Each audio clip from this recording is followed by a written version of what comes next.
Just before you listen to today's episode, this is a quick message to remind you that if you like what you hear, you can help support History Hack, which is run entirely by volunteers using our Patreon account. There are links on all of our episodes, or if a subscription is not your thing, you can also now drop us a line on Ko-fi, which is just the equivalent of buying us a drink. So if you hear an episode, you like it, and you want to chip in just once, then you can do that too.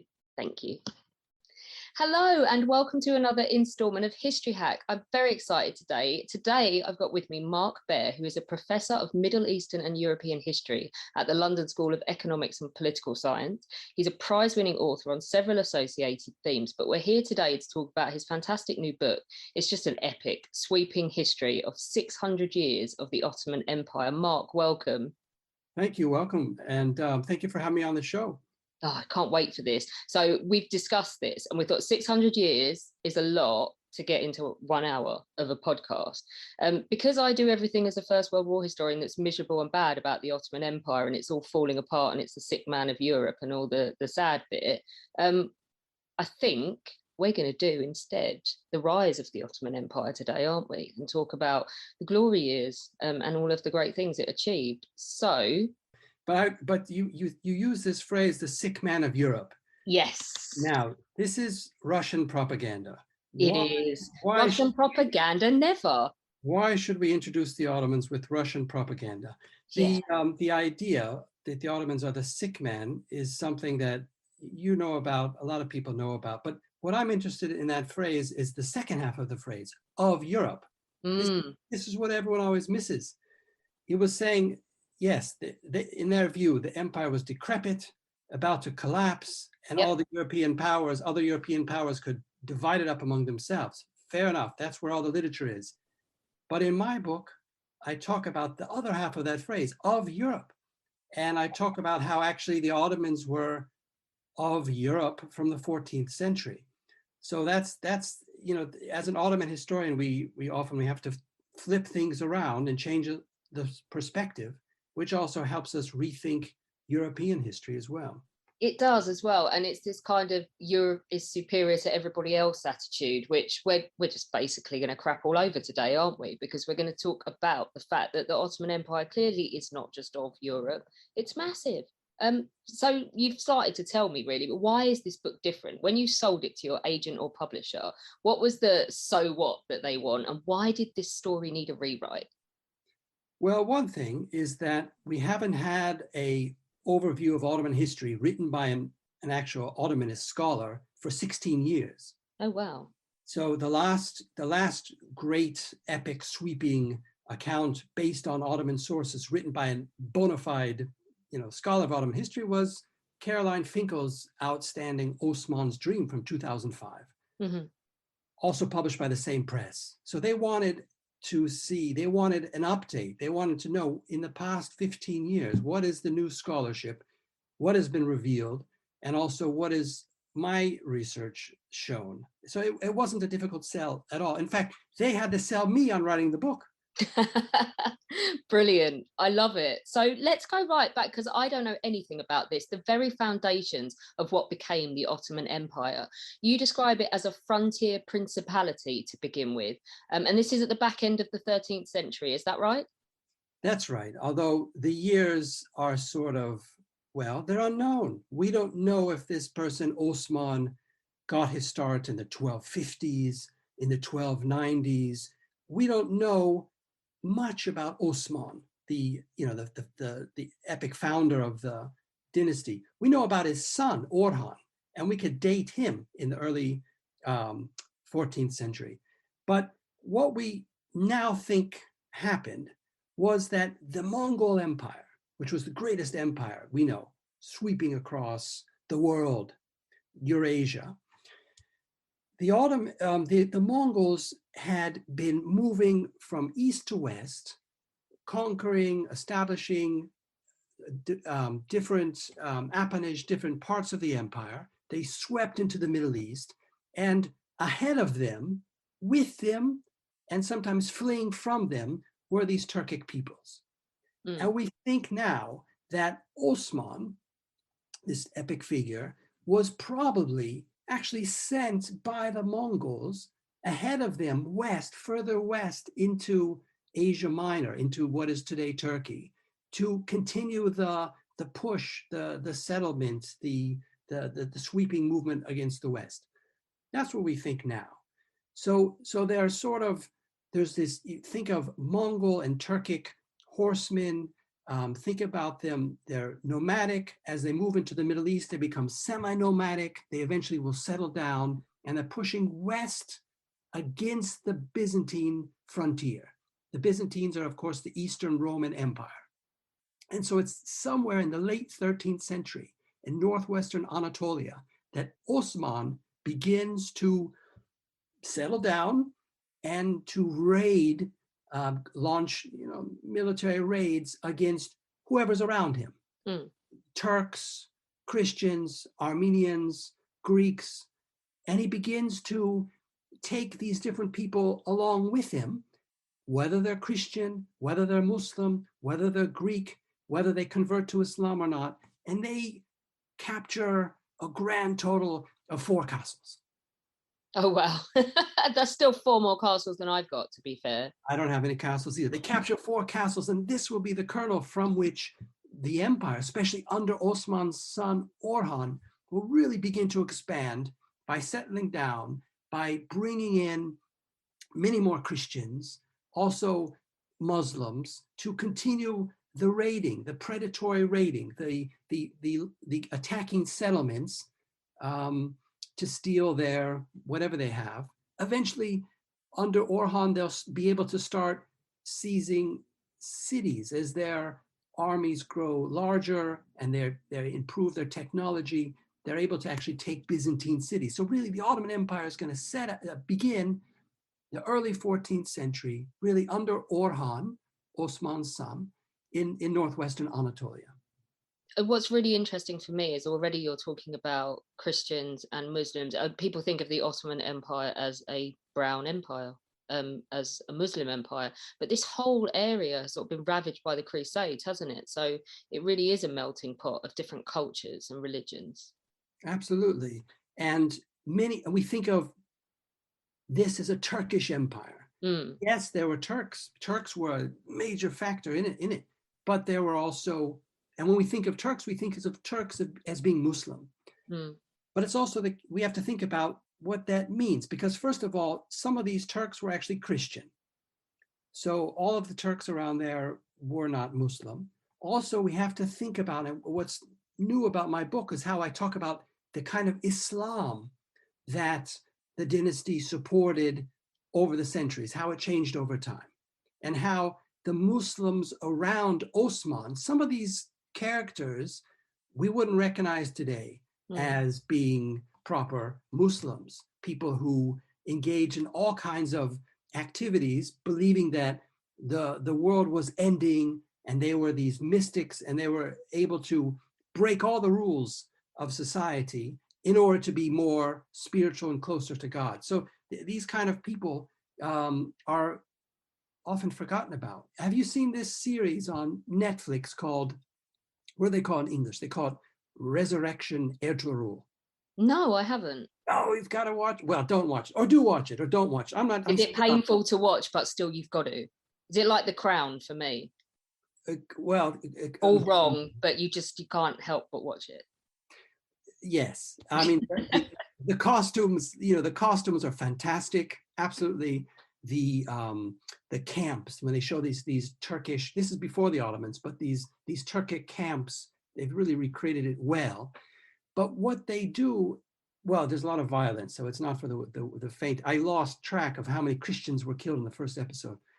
But the thing about that show, Resurrection Ertuğrul, is that it shows Osman's father's time. It shows it as a clear contest between Muslims, who are exactly like the kind of Muslims you would see in Istanbul today at the mosque on Friday, versus Crusaders and Christians. Yes, that went on. Yes, there were Muslims battling Christians. Yes, of course. But there were also all the Christians who fought with Osman. And there also were all the bizarre beliefs and practices of those Muslims around Osman. And all of that is reduced. They take this one incredibly important radical Muslim thinker, Ibn Arabi, and they turn him into what could be a Friday preacher in Ankara today. Mm, that's mad. The first Sultan is Murad the First, isn't it? So how do we get from the four castles and the maraudering sort of out into the nearby area and conquering anyone who's in front of you? How do we get from that to the idea of a sultan? Well, there's a lot of different explanations have been offered, and I think all of them are partially true. So on the one hand, you have pure luck. Yeah, I think that's okay as a historian. Do you think that's okay as a yeah, historian? absolutely. I mean, like, Chant. if things don't fall into place, we don't end up with the stories we have, and sometimes it is insane just how lucky people are to get to the top, isn't it? Yeah, so the Ottomans are lucky in that the Seljuks, this other Turkish Muslim empire to their east, falls apart at a certain point early on. And they're lucky in that the Mongols also around 1350 begin their retreat and begin to fall apart and lose their hold over Anatolia. So that's happening in the east. The Ottomans I have to ask you, have you seen the David collection in Copenhagen? I just got back from there and I went and it was incredible. It was this mad Danish guy who collected a phenomenal amount of early Islamic stuff from all three of those places. Like there's a 13th century Mongol tunic. There's stuff going all the way up into the early Ottoman period, into the 16th century. And he just collected the living daylights out of the region. And it's in his old house and it's free. And it was one of the most incredible collections of art, Islamic art, I've ever seen in my life. It was amazing. Wow. Have you seen the new Islamic wing at the British Museum? I haven't, no. Yeah, that I would put a plug in for here. Everyone should go back into London after these lockdowns are over and go to the British Museum and look at the new Islamic gallery. There they have Mongol ceramic ware and they have all incredible aspects of this time period we're talking about, different artifacts. So part of it is luck, part of it is chance, part of it is what's happening. Also the Byzantines. You had mentioned earlier the Byzantines suffered from the Crusades. It's absolutely right. The Crusaders launched their crusade from Western Europe in, 1204. And what do? They sack Constantinople. And, the Byzantines don't really recover from that. So, and they occupy for 50 years. So this is right before the Ottomans are coming along. Right. The Byzantines thereafter are split into, there's civil wars going on. And the Byzantines would invite the Ottomans, different sides in that ongoing Byzantine civil war would invite the Ottomans in to fight for their side. So this is another factor that helps the Ottomans move into Europe. There also was an earthquake. There was a massive earthquake in Gallipoli, the Dardanelles. This also helps the Ottomans move west into Europe. So all these factors are important. There's also, of course, the economic factors. The Ottomans set themselves up. Those four castles, that northwestern region is perfectly situated astride the major roads linking east and west, north and south. The Ottomans again also seem to be, although we're not entirely sure about this, they seem to be more spared from the plague than their other Turkic rivals. Now, we don't have all the evidence from the Ottoman area, but the evidence we have from the coast, there were other Turkic principalities or small chieftainships, whatever we want to call them, on the west coast of Anatolia, what is today Turkey. They're all stricken by the plague, just as the Byzantines are. So that also helps the Ottomans when their rivals are being weakened. These are all factors. Another factor we like to talk about is this, something you mentioned a minute ago, this having relations with the people around them and being very clever in allying with, befriending different Christian princes or Armenian princes or Turkic leaders. And then when the Ottomans were stronger, then going against them. So even Osman, there's the story I mentioned in the book, how he wanted to take over a particular castle, one of these castles, and that there was a wedding going on in the castle, and they invited Osman. So the Ottomans go into the castle like a Trojan horse. It's kind of like a Trojan horse story, along with their gifts of cheese and butter from their nomadic animals there. They also and their carpets that they had woven. They hid warriors on these carts of gifts. These warriors also probably dressed as women, it seems, from the Ottoman stories. And so when they were allowed into the castle, then they jumped out and attacked and killed the guards and killed the king and took over that castle. So it's all these different reasons the Ottomans were able to step by step over the course of a century, let's say from 1300 to 1400, were able to begin to build what became the empire. So Murad the First, what do we know about him? Let's go. Oh, yes, absolutely. You asked about Murad the First. It seems that he's the first one to call himself Sultan, Yeah. which is a change in consciousness. He's not just a chief. He's not just a bey, is a Turkish word. He's not just a lord, a frontier lord. He's actually, when he calls himself Sultan, he's saying he's the big secular king or authority or ruler in the area. So it's a bigger perspective. Murad also instills these different policies that also would contribute to the Ottomans' rise and glory.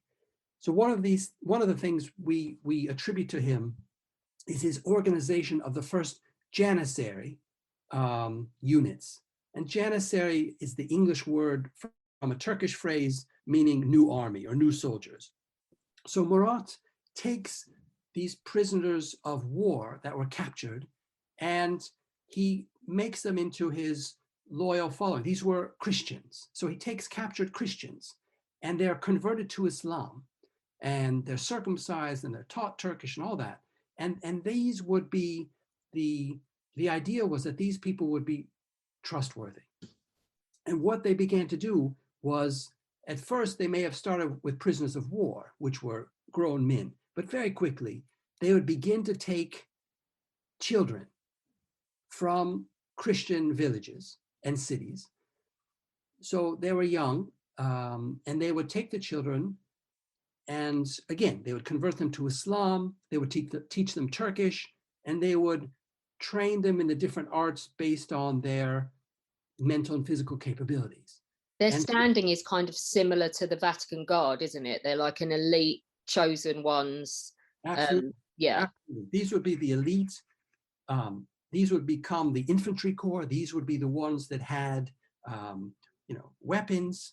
This would be a secret to Ottoman success for a couple of centuries. The guns that these janissaries would use. This would enable them to make further conquests into the 16th century in the Middle East, because these other armies, the Safavids, the Mamluks, initially did not have gunpowder weapons. This is part of it. So Murad I is creating this group, this loyal core. The idea is that they're taken as children, they're taken away from their mothers, taken away from their families, their villages. They're taught to be completely loyal to the Sultan, who is like their new father. And hundreds of thousands of boys were taken in this fashion over the course of 3 or more centuries, 3.5 centuries. So savage, isn't it? Well, I don't know if I would use the word savage, but in modern considerations, it's savage. I'm just going to go and take everybody's children and turn them into fanatical soldiers. Well, if you look at the UN Convention on Genocide, this is actually one of the practices that in 1948 the UN determined is genocide. When you take children from a subject population and you take them away and you convert them and you take them away from their natal community and you change them. This is actually an act of genocide. Of course, do we know how they saw it? Did they see it obviously as a hideous act, or is it God, was it like an honor to have your child taken, or is it? Do we not know? Well, we have a lot of accounts from Serbs and Greeks and other peoples, and we have a lot of course, laments. Of course, saying, these people, they conquer us, and the worst thing they do to us is that they take our children. They take our children, and then they have them worship their God, right? So Christians at the time believe that Muslims did not believe in the same God. Of course, Christians, Jews, Muslims all pray to the same God, but they believed that Islam was not a valid religion. Obviously, they believed only Christianity was a valid religion. It's like a modern upstart in their minds. It's only been around for a couple of 100 years, hasn't it? Well, 500 years. Is it 500 years less than Christianity? Okay, so we have all these laments, and there's no question that massive numbers of Christian boys were taken, and there's no question about that. But we also have some accounts, not accounts, but we have the practice of some families who actually saw it as maybe a chance for survival, or maybe as a way to get ahead. So if their son was taken and went to the palace, and this is in later centuries, and would not be a member of the Janissaries, but would be a member of the administration and would rise up to the Grand Vizier level, which is equivalent to prime minister perhaps, then that son of theirs could do good things in return for their village and for their church. And we have examples of this in the 16th century. There was a Grand Vizier who was a Christian who was taken in this way, but then he appointed his brother as head of one of the Orthodox churches. And he also, built a lavish bridge, this famous bridge in the former Yugoslavia. This was in a sense giving back to his natal land. So they never forgot their natal land. So it's on the whole, it's a negative practice, but then there were families who saw it as a way to get ahead, and there were individuals who saw a way, who still remembered their homeland and still, in a way, served their families and even their church, even though they themselves were Muslim. Can I chuck a really random question in there? You mentioned that taking the title of Sultan is evolving sort of the way they see themselves.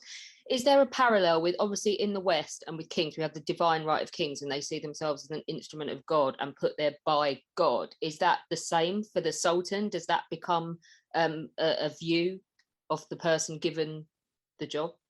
It's gonna change in every century. So Sultan is just a term. It just means really just the secular leader. In other words, and the Ottomans had no claim to, they did not descend from the Prophet Muhammad. So they could never claim that was the reason they were in power. They also did not descend from Genghis Khan, the great Mongol ruler. Other dynasties further east could claim one or the other and then gain legitimacy that way. The Ottomans couldn't. The Ottomans they came to power. They took power, they were in power, they had the best military, defeated their enemies, so they had to justify why they were there. And again, it's going to change. It's going to change in every century. But one of the claims that was continuous was the claim that, well, the Ottomans are in power, yes, they're there to ensure justice in the world. The justice reigns. And so, well, what do they mean by justice? They're going to impose the morality and the laws that have emerged from Islamic societies, but also the secular understanding of government that has come from Middle Eastern societies, Islamic societies, and Central Asian Mongol societies. So they're going to impose justice based on religious and secular law. And so long as they do that, they can earn the trust and the support of the people they rule over, if that answers your question. It does. I love this. This is so fun. I mean, the divine right of kings. I mean, there will be sultans such as Suleiman in the 16th century, where his writers, people around him, people in his court would say that, well, he was divine. Yeah, because I've seen examples throughout history where no, they don't have that direct link to the Mongols or to the Prophet, and yet they just make one up anyway because who's going to challenge them? They're in charge. But it's interesting that in the period we're talking about at the beginning, they don't need to. They're just in charge, and that's how it is. They don't need to have a divine claim. That will emerge in the mid 16th century when they are truly a global world. Maybe not global, but they're a world empire. uniting East and West, and their claims will grow accordingly under Suleiman. But then this will change again, and the divine claims will be channeled into different directions. But Murad, you're interested in Murad. We've not done him yet, have we? Not done with Murad. You want to know all about Murad. I mean, Murad. The other thing, along with the recruiting Christian boys as the elite Janissary corps, the other thing that Murad the First is known for is instituting. Well, how do we put a nice spin on this? We don't need to. We're honest historians. Fratricide as a practice of succession. Oh wow!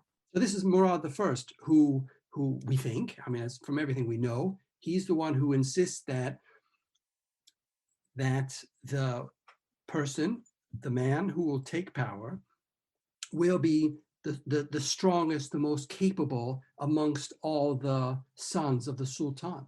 So Murad begins to send sons out to the provinces to serve as governors, more or less, to have courts in the provincial towns.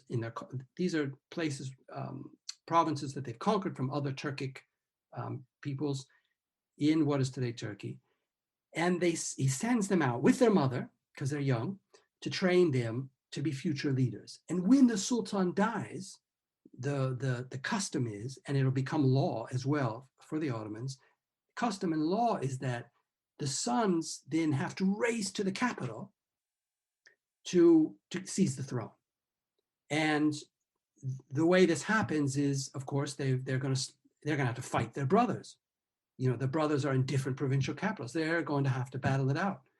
And once one is enthroned, then they will continue the bloodletting. Perhaps uncles, perhaps any male who might threaten their rule, they will have them killed as well, whatever age they are, from infants to old men. So Murad the First is the one to do this. I mean, imagine the situation. So I come from the U.S. originally. Imagine the Bush family. You may not want to think about the Bush family, but we had Herbert Walker Bush Sr., right? Bush Sr. was president. He had a son who was the governor of Florida, had a son who was the governor of Texas. Let's suppose, I know it's crazy, but let's suppose that they rush to Washington and fight to the death. Yeah, Bush dies. Bush Sr. dies. And now the army of Florida and the army of Texas battle it out in Oklahoma with George, the head of one army, and what's the other one's name? Jeb at the head of the other army. And George wins. George then kills Jeb on the battlefield, hopefully. He has all of Jeb's sons killed. And then he goes to Washington and is enthroned as president. This is better than Game of Thrones, isn't it? Yeah. Now, here in England, we had the War of the Roses, which weren't very pleasant. So the Ottomans aren't that different. It's just that it was legalized. It was predictable. We knew this was going to happen each time. This was what happened, and they carried this out until the 17th century. Bonkers. So we have Murad the First to thank for that. We have briefly mentioned it already. One of my favorite books is Roger Crowley's account of the Siege of Constantinople in 1453, which I absolutely love. How have you approached this watershed moment in your book? That's a good question. I was asked to write a history of the dynasty. So I focus on, especially in these early centuries when the sultans were important in terms of making decisions and innovations that had an impact. Later on, the sultans would become less important. There'd be a government institution. And later in the book, you can see a switch where I focus more on the government and less on the individual leaders. But Mehmed II is a very important figure. I approach him as a human being, as a 21-year-old lad who has the weight of the world on his shoulders. What's interesting for me is we think about this geographical divide and that the Ottoman Empire is the beginning of the East, always. But he's a Renaissance prince. We'd recognise in him traits that we see in, God help us, the likes of Henry VIII, wouldn't we? Oh, absolutely. And here in London, you go to the V&A, the Victoria and Albert Museum, and you can see a Renaissance, in the Renaissance rooms, there's a portrait of Mehmed II. And visitors ask, what's it doing there? But it's a perfect Renaissance portrait in terms of who the author was and the perspective given and everything that it tells us. There also are medallions that were struck there, just like any other Italian Renaissance figure. Mehmed II is absolutely a Renaissance figure. But I approach him as a human being. I mean, think about this guy. So his father, Murad II, was the first Sultan to willingly to abdicate the throne. We don't know why. We don't know why. It could have been for spiritual reasons. He may have wanted to contemplate the meaning of life. He was influenced by the Sufis, the mystics around him. We don't know. It could have been he also enjoyed his wine. There could have been something connected to that. But anyway, he abdicates and puts a young Mehmed. I forget his age, but he puts a young Mehmed on the throne. But then, not long after that, the Janissaries want Murad II to return. They don't want to go into battle with Mehmed II. And so Murad then dethrones his son and takes over again for a while. So think of this young man who's enthroned at a young age with all the awesome power and responsibility that comes with it, but then kicked out again. And then he comes back to power finally when his father passes away, and now he's got a chip on his shoulder. I think he wants to prove himself to his father, his deceased father. He wants to prove himself to the Janissaries.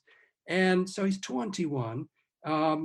And he also wants to do something that Muslims have been trying to do since the time of Muhammad, which is to conquer Constantinople. So I approach him that way. And when I look at the conquest, I also look at individuals can have a huge impact on history. And he had brilliant ideas about how to conquer the city, from building a fortress on the European side,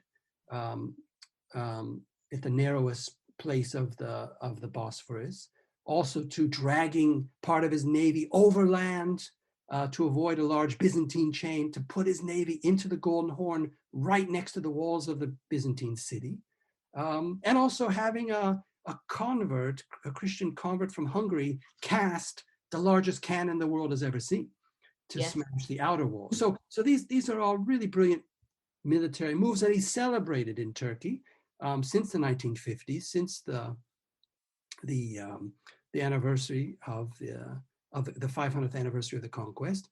He's celebrated as a great Turkish military figure, and in many ways he is. But again, if you read the Ottoman sources, as I do, look at the mentality of this young man. So they conquer the city.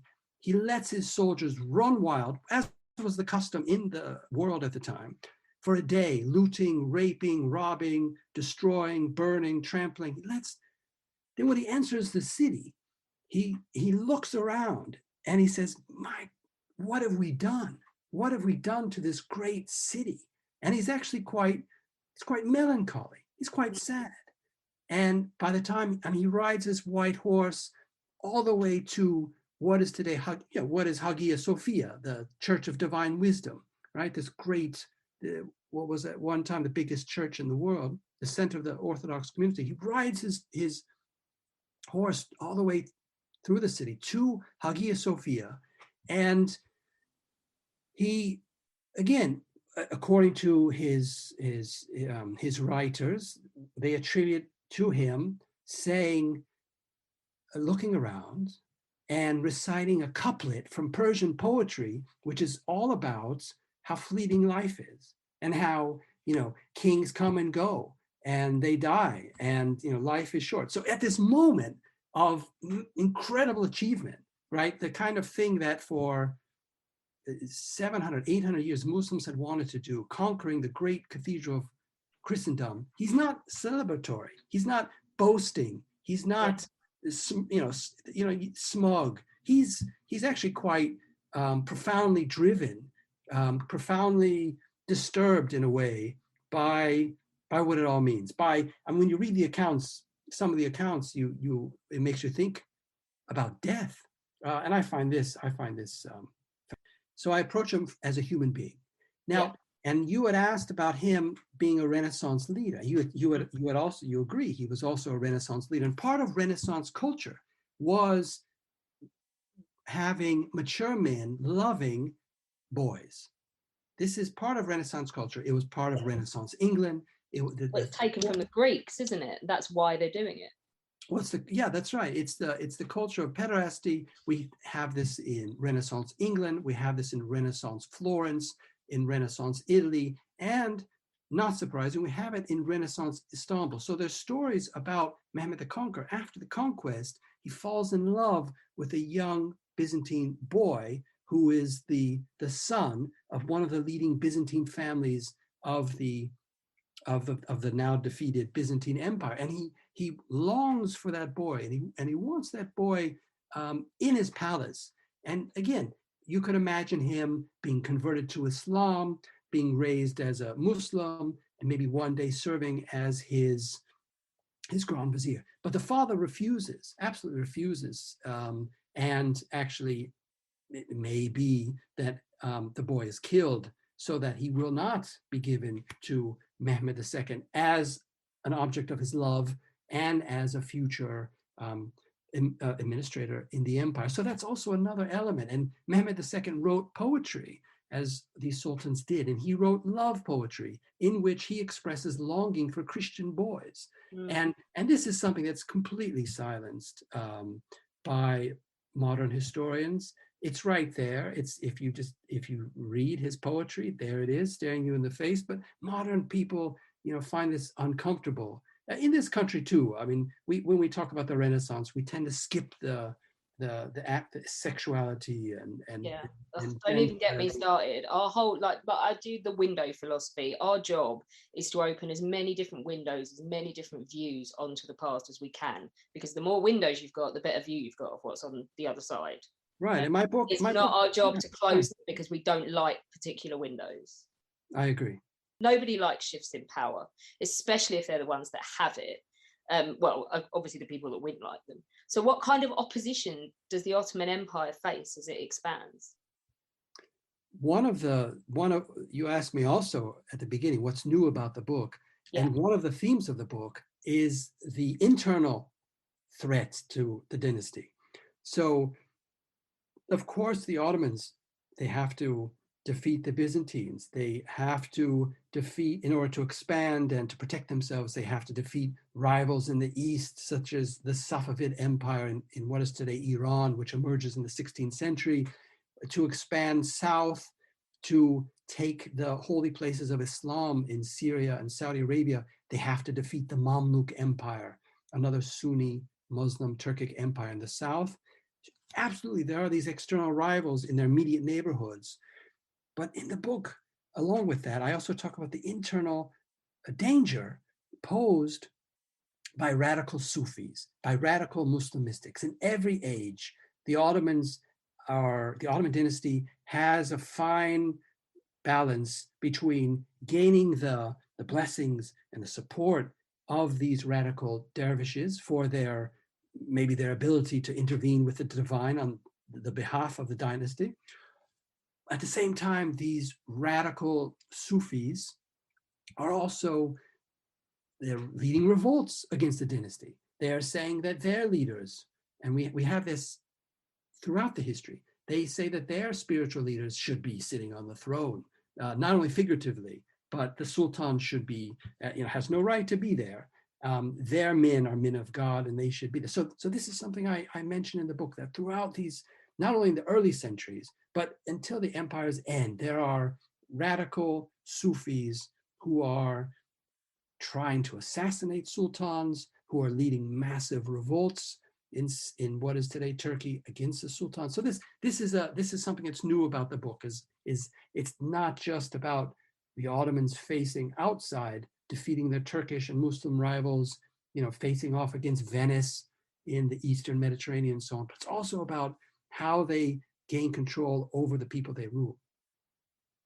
Brilliant. We've mentioned Suleiman I quickly. But let's talk about, so he's the first Ottoman Caliph. This is another step up, isn't it? For the absolute layman in the history of this region, can you explain who he was and what this means for the empire? Well, a caliph, and also people may wonder what caliph is, what caliph means. Caliph is whereas sultan is really a secular word for the ruler, simply the ruler of a kingdom, the secular ruler. Caliph, the idea behind the caliphate is that there is a Muslim who is the ruler, the spiritual ruler of all Sunni Muslims. It's a Sunni concept. So the Ottomans conquer the Mamluk, defeat the Mamluk Empire under Selim in 1516, 1517. And the Caliph, the descendants of the caliphs that go all the way back to early Islamic history, to the Abbasid Caliphate in the 8th century, their descendants were in Cairo. So the Mamluks were sort of protecting, supporting the caliphs, although they didn't really have any power. But the caliph, the idea of the caliph is a Sunni Muslim religious figure, a spiritual figure who is supposed to have this authority over all Muslims. So it wasn't a position that had much power after the Abbasid Caliphate had ended before the year 1000.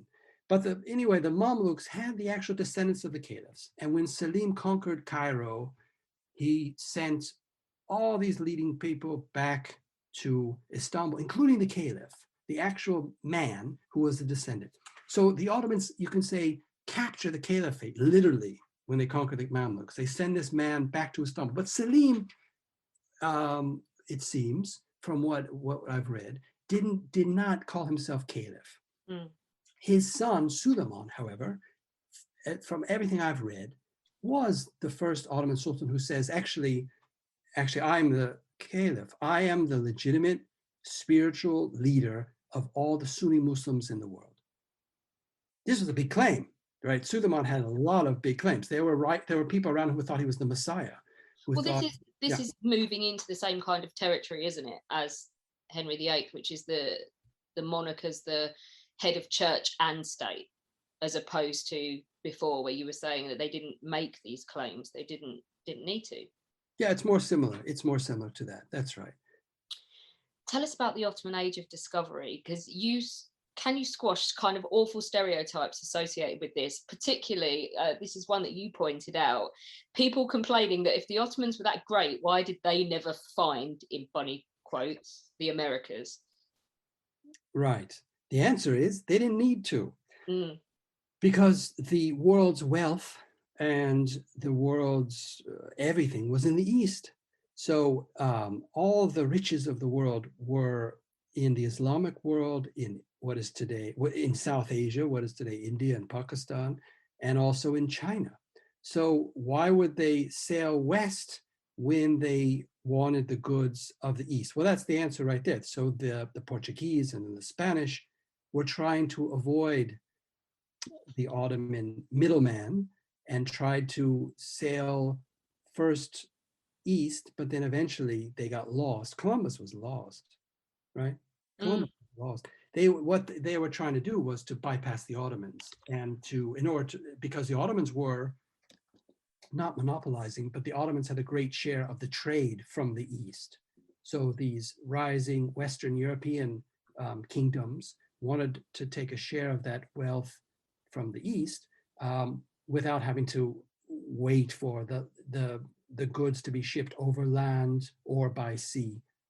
So that's what it was. It was economic competition. But there was more to that. Columbus also thought he could wage a holy war of sorts, because he thought that there was a hidden Christian kingdom somewhere in the East. And if he went east, then he would link up with that kingdom. And from the East, they could then defeat the Ottomans and take over Jerusalem and convert it to, well, at the time, Jerusalem was not controlled by the Ottomans, it was controlled by the Mamluks. But again, take Jerusalem from Muslim power for Christianity. One of our pub regulars, we have our own pub, Heather, actually took him apart, Columbus, as a complete dick just a couple of weeks ago. So perhaps it's good that there's no Ottoman equivalent of Christopher Columbus wreaking havoc on the world. Can you tell us anything about the women in the first half of the dynasty? How hard are they to wheedle out of the sources? Well, you had asked about the Ottomans wreaking havoc. I mean, Yeah, the havoc comes, of course, in yeah. the end of empire in the 20th century, when the regime turns on its own people and commits genocide against the Armenians. So that's why the book is about all of Ottoman history. It's from the beginning to the end, because we have to try to understand all of these elements of tolerance and genocide, of glory and what's the opposite of glory? I don't know. Ignominy. I don't know. So that's what is also different about this book, is that I look at the whole of Ottoman history, and I don't just write about, let's say, the glorious earlier centuries or the at times dismal but other times glorious later centuries. But you asked about women. How do women fit into the story? The women are important to the dynasty. I had mentioned earlier that the princes were sent out to the provinces as governors, and they were usually young men, quite young. They could be quite young. And so their mothers went with them, and their mothers would, in a sense, raise them to be sultans, and they would advise them who to trust, which advisors to trust, and make a lot of decisions for them. And then it was the mother's duty to keep their son alive and to have their son defeat all his rivals and make it back to the capital to be enthroned. So women, especially in those earlier centuries, the royal women, the mothers of sultans, had a huge political role to play, and that's also something that is important to think about as well in the early centuries, especially. Yeah, are they? If you were to compare women in the first half of the Ottoman Empire, are they as marginalized out of history and sources and things as women in the Western world, or do they come out better off? Well, I think we've had some really important studies about women in the palace. We've had less research about non-elite women and the role of women in everyday Ottoman society. But I would say that well, I'm just trying to think about that the first half versus the second half, because by the 17th century, women would play a huge role in politics when we had sultans who were minors and sultans who were mentally unwell and sultans who were incapacitated in different ways. So the mothers were regents, and they were really quite ruling behind the scenes. Now it's different than in other European countries, in that no Ottoman sultana was ever the ruler in her own right. You think of Catherine the Great, or so at no point was a woman publicly, openly the ruler of the empire. But in the 16th, but especially early 17th century, behind the scenes, royal women were de facto, in many ways, the ruler, telling their son where to build fortresses and when to wage war and who to appoint as minister and so on. It's incredible. So to finish off, in 2.5 centuries, this frontier backwater has become, they've conquered a huge part of the world. You mentioned luck. What do you think are the other keys to this? Well, some of these great policies, I mean, great in terms of state building, if not for the subjects concerned. So the collection, in other words, the levy of young boys, was a clever decision. Another factor, the Mongols had always divided up their empire by giving different areas to the sons. So what happened in the great empire, the great Mongol empire, then broke up into these different not many, they're quite large as well, but these other empires. So there's a constant fragmentation. Yeah, as opposed to the Ottomans slaughtering each other to take the whole lot. Yeah, I mean, they were still using the Mongol idea of sending the sons out to rule part of the empire. But then the Ottomans, had this concept of a unitary empire, and that was clever. That was brilliant. That worked. Just as collecting the boys just as technological advancements using the latest weapons technology. This helped them for a couple centuries until the rest of Europe caught up with the technology. So these were aspects. Another aspect I mentioned too was this sort of this pragmatism, really. So let's say Spain is kicking out its Jews. So the Ottomans see this as an opportunity, and they allow perhaps as many as 100,000 Spanish and Portuguese Jews to enter the empire. And from these Spanish and Portuguese Jews, then they learn all the latest. I mean, this is one avenue through which they learn the latest technology of the West in different printing, for example. The Jews bring the printing press to the Ottoman Empire and are allowed to start printing books in the 15th century.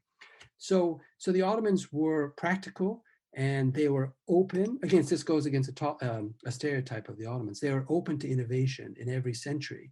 And they kept changing. They kept changing their form of government. We don't have time to talk about that. They kept changing their approach to Islam. So they're constantly changing, constantly open to innovations, and they experimented with different elements of government and the army and so on. Now, the experiments they undertook in the 19th century didn't work and led to collapse, but that's a different talk. It is.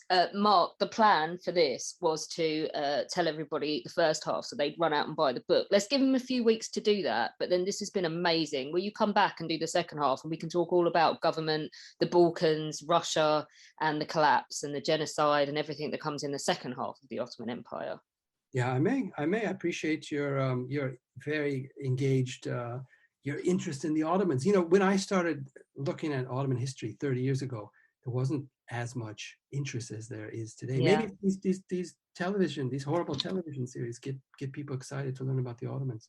They do. I started learning Turkish 3 weeks ago on Duolingo, so that Okay. I can use Turkish First World War sources as well. But at the moment, all I can do is ask you if you have any bread or water, and I think I can say hello and goodbye. That's it.